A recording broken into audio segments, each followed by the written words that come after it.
kasing dakila ang pag-ibig mo,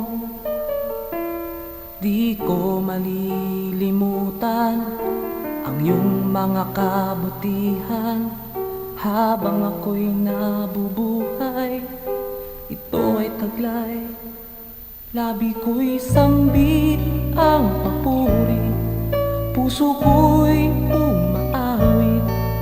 Diyos ngayon at kailan pa man, dakila ang iyong kabutihan.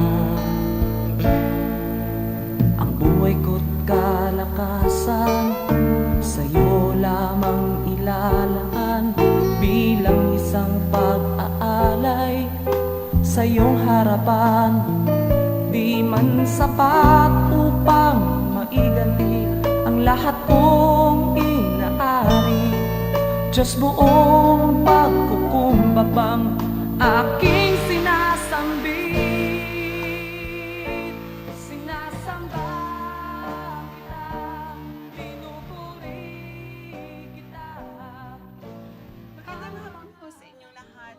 Ako si Pastor Tessie Casaul na kumakatawan kay Pastor Buddy Casaul. Siya ho ay nagpapalakas ngayon dahil nagkaroon siya ng konting karamdaman. Pero salamat po sa Panginoon na siya ay pinagaling. Ako ho ang magbabahagi ng salita ng Panginoon ngayong hapon. At mag-aaral ho tayo sa pinamagatang ang ating paningin. Bago ang lahat ay hilingin ho natin ang Espiritu Santo na siyang manguna sa atin. Panginoon, nagpapasalamat po kami sa hapong ito na ikaw ang mangunguna sa amin. Tulungan mo kami na matutuhan namin ang iyong salita upang kami ay lalo mong mapagpala. Salamat, Panginoon, sa iyong mga kabutihan sa amin at ikaw po ang patuloy na mangusap sa amin ngayong hapon. Sa pag-aaral ho natin ngayong hapon ay nais kong batiin muna kayo ng masaganang buhay kay Kristo Jesus. At ito po ang lagi naming dinadala sa inyo na sana na ang masaganang buhay kay Kristo Jesus na programa ay inyong laging tatangkilikin. Atin hong basahin ang ating kasulatan sa Hebreo 12:2. Ang sabi ho rito sa banal na kasulatan ay 12:2. Ituon natin ang ating paningin sa Kanya na nakasalalay ang ating pananampalataya mula simula hanggang katapusan. Ulitin ko ho, ang sabi ay ituon natin ang ating paningin sa Kanya na nakasalalay ng ating pananampalataya mula simula hanggang katapusan. Ang ating pong binasa ay may kinalaman sa ating paningin, ang ating mga mata. Ang sabi ho ay ituon natin o ititig natin ang ating mga mata sa Panginoon. Minsan ho ay ang ating mga mata ay hindi normal. Katulad ko ngayon, meron ho akong salamin. Hindi ho normal. Kung wala ko yung salamin ko, ay hindi normal ang aking pagtingin. Ito ay napakahalaga sa atin na ang ating paningin ay maging malusog. Ang ating mga mata ay malusog upang ang ating paningin ay maliwanag. Kaya ngayon ay pag-uusapan natin ano bang mga ilang sakit ng mata na nakakahadlang sa ating pananaw sa mga bagay. Isa ho ay merong mata na nakakatingin siya ng malinaw kapag malayo ang kanyang tinitingnan, pero pagka malapit hindi siya makakita. Katulad ng halimbawa yung mga matatandang katulad ko na, pag nagbabasa, pag malapit, hindi makita, pag malayo naman, nakakakita. Yung isang karamdaman ng mata ay yung kabaliktaran naman. Kapag ka malapit, nakakakita, pag malayo, hindi nakakakita. Yung pangatlong pangkaraniwan naman na sakit ng mata ay yung malabo ang pagtingin. Kaya kailangan ay sa mga nabanggit na ito, kailangan nating pumunta sa doktor ng mata upang maitama ang karamdaman ng ating mga mata. Gayun din ho naman ang ating paningin sa pananampalataya. Tayo ay yung ating mata sa pananampalataya ay napakamahalaga na ito ay malusog upang makita natin ang lahat ng bagay na nais ipakita sa atin ng Panginoon. Kapag may diferensya yung ating pananaw o yung ating mata sa pananampalataya, hindi natin makikitang mabuti kung ano ang mga bagay na nakakahadlang sa atin sa ating pagsunod sa Panginoon o mga bagay na nakakahadlang sa mga pagpapala na nais niyang ibigay sa atin. Kaya nga, ang sabi sa Isaias 1:18, gusto ko kong basahin sa inyo. Isaias 1:28. O Isaias 1:18. Isaias 1:18. Ang sabi ho rito ay, halik kayo at tayo'y magpaliwanagan, sabi ni Yahweh, gaano man kapula ang inyong mga kasalanan, kay aking papuputiin tulad ng yelo o bulak. Madalas ho ang ating buhay ay may kinalaman sa mata ng ating pananampalataya, sapagkat ito hong mata natin ang siyang pinakabintana ng ating buhay. Kapag ang ating buhay ho ay hindi nakasentro sa bintana, ay may diferensya. Kaya kung hindi ho nakasentro ang buhay natin sa ating mata ng pananampalataya, hindi ho mai-focus na maigi, hindi makita yung dapat na makita ng ating mata sa pananampalataya upang tayo ay kanyang masabihan o maitama kung anong dapat nating gawin. Ang sabi ko sa ating binasa na anuman ang ating kasalanan o nagawang pagkakasala sa Panginoon ay patatawarin niya tayo at papuputiin niya tayo. At alam nyo, pagkaho ang ating buhay espiritual ay may diferensya. Kung tayo ho ay may mga pagkukulang sa Panginoon o may nagawang mga mali sa Panginoon, ang ating mata ho ay naapektuhan. Kaya nga, nais ng Panginoon na lumapit tayo sa Kanya. Kapag tayo may diferensya, pumunta ho tayo sa doktor ng mata. Kung may diferensya ang ating mga mata, kung tayo ho naman ay may diferensya sa mata ng ating pananampalataya, pupunta ho tayo kay Dr. Jesus, sa ating Panginoon. At ang sabi ho niya sa Isaias,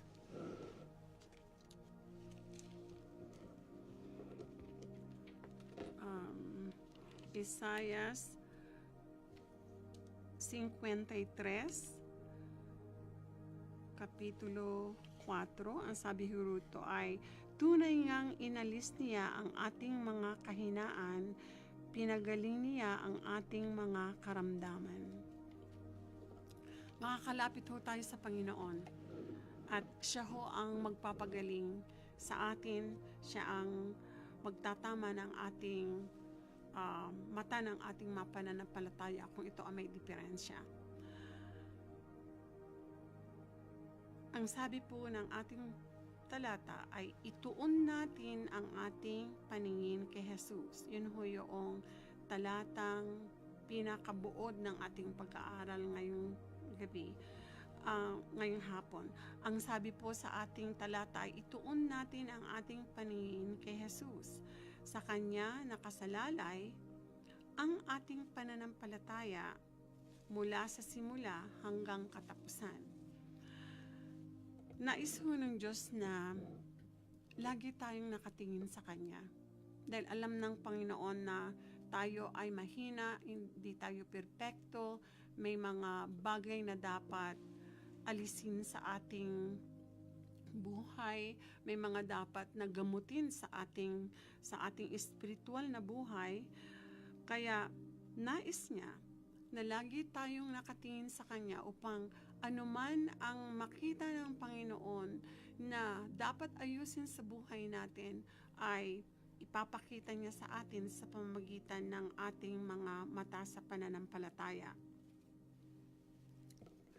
Ang sabi ko ay ituon. Alam mo ninyo sa ibang salita, ang ituon ay ititig natin. May kasabihan na iba raw ang tinitignan sa tinititigan. Nais ng Panginoon, tititigan natin siya. Yung attention natin ay nasa Kanya upang maibigay niya yung direction natin sa buhay natin sa Kanya.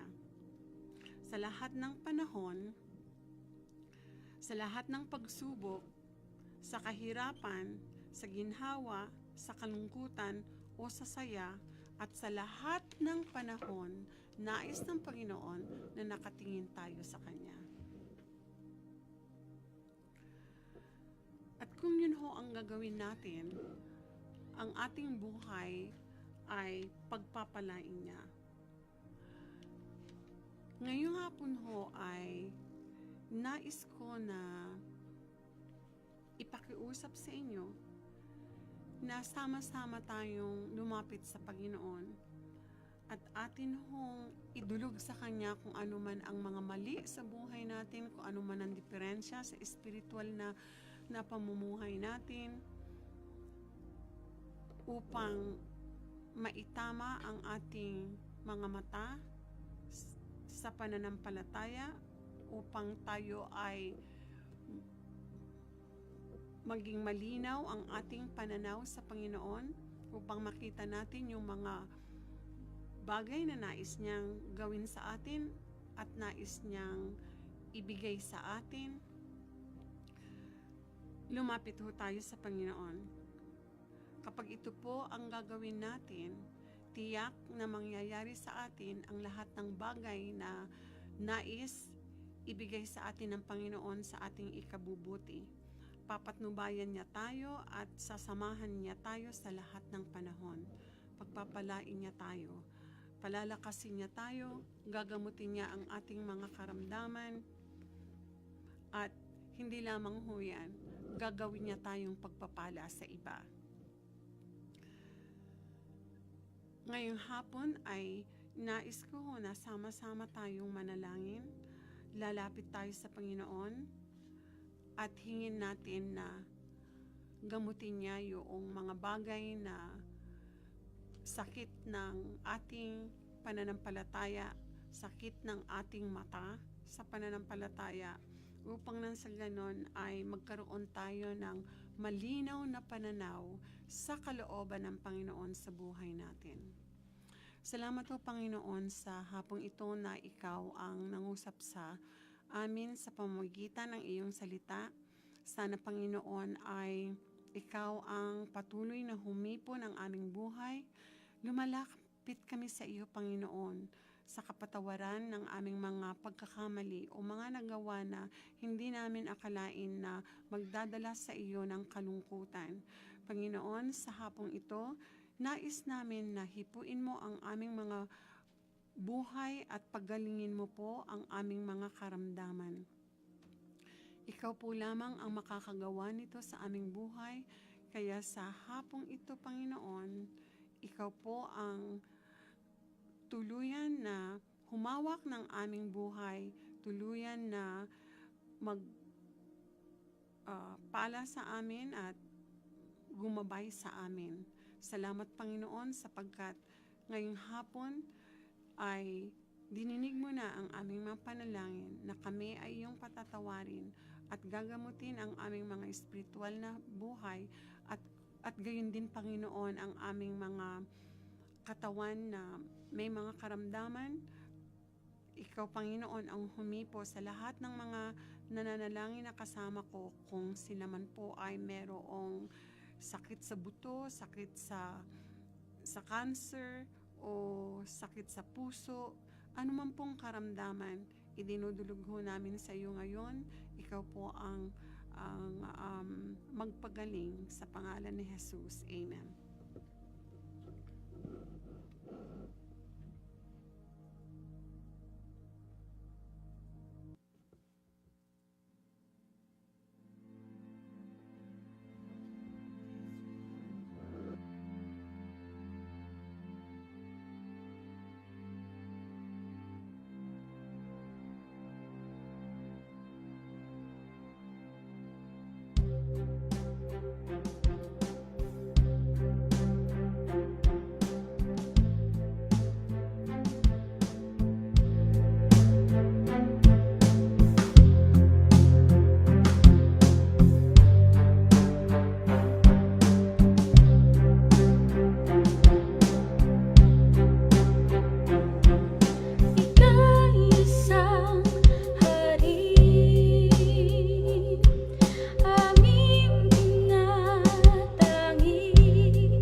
Naimbag nga aldaw tayo manan kakabsat kat kablawat kayo iti naimbag nga oras tayo iti nailagan niya po tayo nga Jesus kat agyaman lakta tayo manan nga agbubuya kay nagdagdag iti Ilocano Christian live broadcast kat puno nga naimbag ti Diyos kakabsat kat iti ibingay ko kada kayo itatanga nga oras kat masarakan iti Acts chapter 16 verse 25 to 31. Kunana idi tuminga ti rabii agkarkararag da Pablo ken Silas ken agkankantada kadagiti himno a pagdaydayaw iti Dios. Agdingdingeg kadakwada dagiti daddu maabalod. 26 pagamuan naging ginad iti napigsa. Nagunggon iti intiro a pundasyon iti pagbaludan. Naglukat adagos dagiti amin aridaw ket naikat tikawar dagiti amin nga balod. Nakariing ti agmambantay. Idi nakita na analukatan ti pagbaludan impagarup na naglibasan dagiti balod. Iti kasta inasot na ti kampilan na ket papatayin na kuman ti bagina. Ngimimpukaw ni Pablo di mo ranggasan tabagim at dakam amin ditoy. Nagpaala ti agbambantay iti silaw, sumrak adagos ti ayanda ket agtigtigerger ti buteng a nagrukbab. iti sakaanan da Pablo ken Silas. Kalpasan na inuwar na ida apo anya ti rumbeng nga ramidak tapno may salakana. Kinunada mamati ka kini Apo Jesus ket may salakan kanto sikaken iti pamilyam. Dayto iti sasaw ni Apo Dios. Kararag tayo manakabili nga Dios agyaman kami dagito nga sasaom. Siya kadi Apo iti mong bendisyon kadagiti amin nga agdingdingeg kay nagbuybuya iti dayto nga programa. Kastamat nga kanak mo iti sirib ko Apo nga mangibingay dayto nga saom. Agyaman kami kat isublimin kat ti gloria dayo kan ti panagyaman. Dagiti dawaten mi tinapatag nga nagan ni Apo Jesus. Amen. Iti kahit ko nga ibingay kada kayo kat kakabsat kat kunana iti panakabalin iti panagkarkararag. Pudno nga iti napadas ko iti kinaimbag ti Diyos baban ti panagkarkararag at yung binalbaliwan na iti biyag ko kat at yung babaan ti panagkarkararag adu dagiti nadadagsen nga problema nga babaan ti panagkararag at yung masulbar no umasidig ka kini Apo Jesus kakabsat. Kasi iti binasa tayo iti nasanto na surat nga kunana nga idi naikulong da Pablo kini Silas iti pagbaludan dagitoy ket naibaludag gaputa dagiti panang ibagbagada iti sasaw ni Apo Dios kakabsat. Ket ato iti may sanga tiyempo nga imbalod dayda ket iti pagbaludan iti may sanga rabii kunana dito yung Biblia nga at yung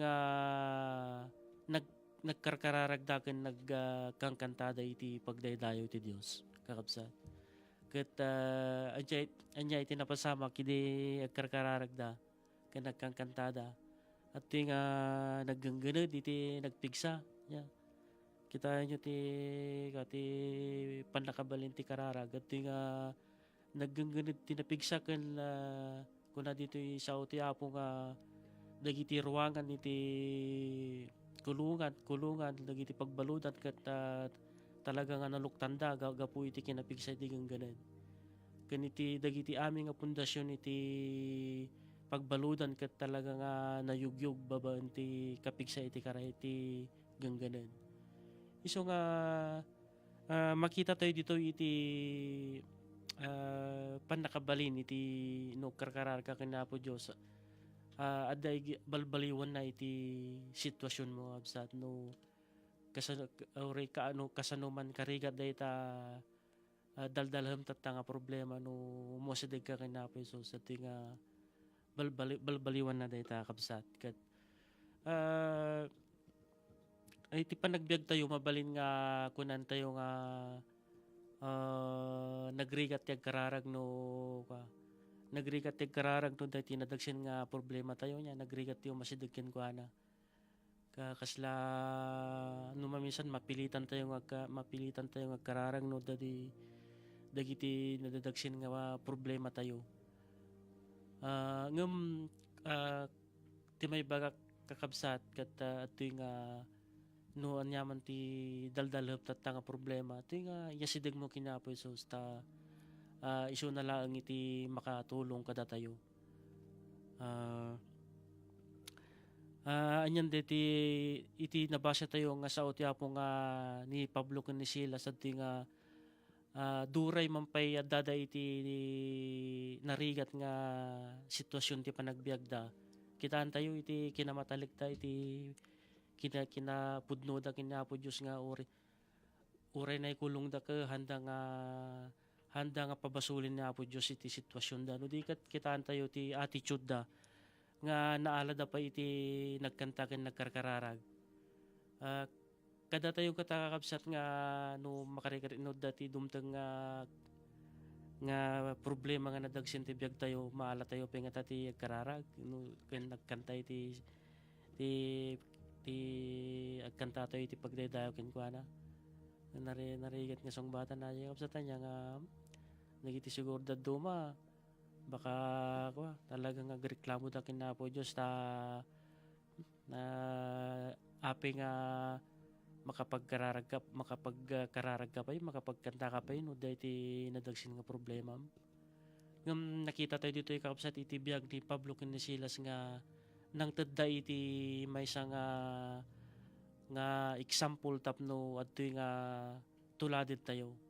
Nga duri man pay kumaadda tayo iti kadagiti naririgat nga sitwasyon ti biyag. Han ko mga may kat DJ panagkarkararag tayo. Han ko mga may kat DJ panagyaman tayo. Ganahan ko mga may kat DJ panangiday tayo tayo. Kani Apo Jesus kakabsat. Kat kunada pa di kunana DJ gwardiya iti pagbaludan nga idi aglukaten dagiti ruangan ti pagbaludan ket tumakasen dagiti kaya ti amuna ko rumor dagiti nakabalo di giant.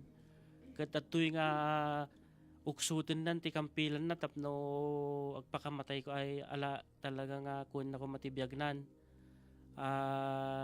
Alaad na ko mati sarili na nga biyagnan nga manya ti kuna ni Pablo kakapsat ken ni Silas nga han mo nga saksaktan ta bagi madda kami ditoy kunada. Ket amuyo kadi kakapsat daytoy nga gwardiya iti pagbaludan. Isu iti kasla ko mawagas nga namamuna na po Dios. Ket ti salusod na kada Pablo ken ni Silas appo anya nga ti aramid tapno may salakan ak kunana.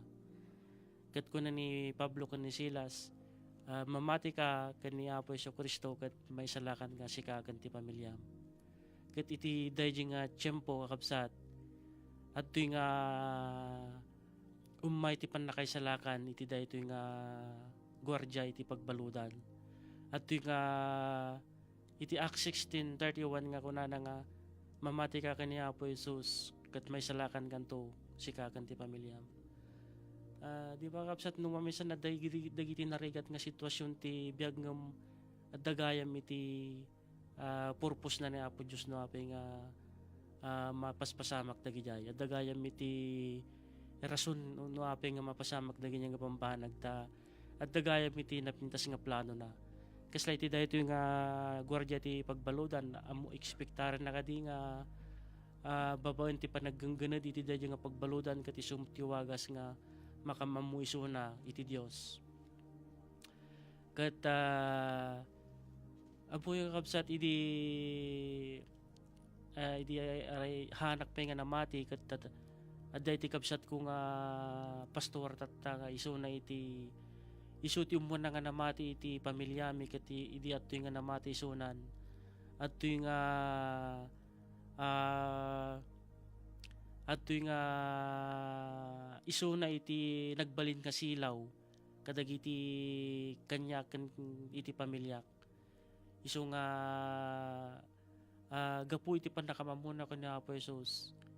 Ket halos si kami amin nga pamilyamin ket naisalakanen. Ket si kami amin nga halos amin nga pamilyawan nga kapsat ket imawatan ken ni Apo Jesus.